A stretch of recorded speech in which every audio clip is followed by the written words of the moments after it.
ইচ্ছে করছে আজকে আপনি এই ঘটনার পরে কি বলবেন? কোন অধিকারে ভারত নিজের জমিতে সে কাঁটাতার দিচ্ছে, নাকি বেড়া দেবে, না পাঁচিল তুলবে, সে নিজের জমিতে দিচ্ছে, সেখানে বাংলাদেশের বর্ডার গার্ড তারা এসে বাধা দিতে এসেছিল কেন? মানে কিসের উস্কানি এটা? পায়ে পা দিয়ে ঝগড়া করার উস্কানি?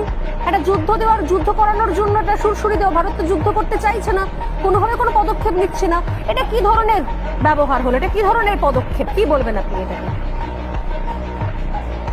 নমস্কার, আমি গর্বিত যে আমার বাংলাদেশে জন্ম হয়েছে এবং বাংলাদেশের বর্ডার গার্ড নিয়ে আমি সম্পূর্ণভাবে গর্বিত এবং আমি এই দেশকে ভালোবাসি।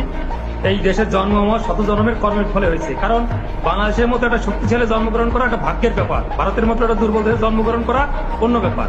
বিমল দা যে বললেন যে আমাদের যে বর্ডার গার্ডে যেটা করছেন আপনি যেটা বললেন, এখানে সীমান্তে নো ম্যান্স ল্যান্ড এবং 0 পয়েন্টের একটা ডিস্টেন্স থাকে, তারপর তার নিজস্ব নো ম্যান্স ল্যান্ডে 0 পয়েন্টে আপনারা বেড়া দিতে পারবেন না। 2 তারিখ যখন বেড়া শুরু করেন তখন আমাদের বর্ডার গার্ডের মানে আপত্তিতে আপনারা যে বেড়া বন্ধ করছেন তখন ছিল 0 পয়েন্টে। আপনারা আজকে বেড়া শুরু করছেন, দীর্ঘতে কাজ চলছে, কিন্তু সেটা 0 পয়েন্ট থেকে আপনাদের সীমানায় করছেন।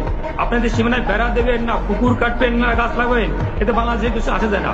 আর বাংলাদেশ নিয়ে আমি যেভাবে বললেন দুর্বল, সরিষা খেতে ট্যাঙ্ক দিয়ে একবারও বলবেন না।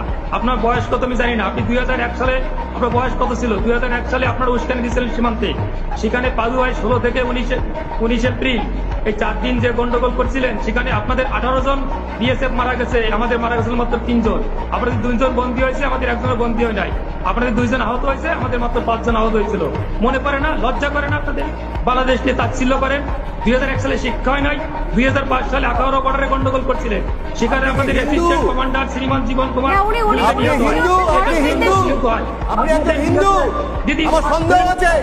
আপনি নাম বাড়িয়ে বসেছেন। বাংলাদেশ নিয়ে কত বড় ঘটনা কি নাই?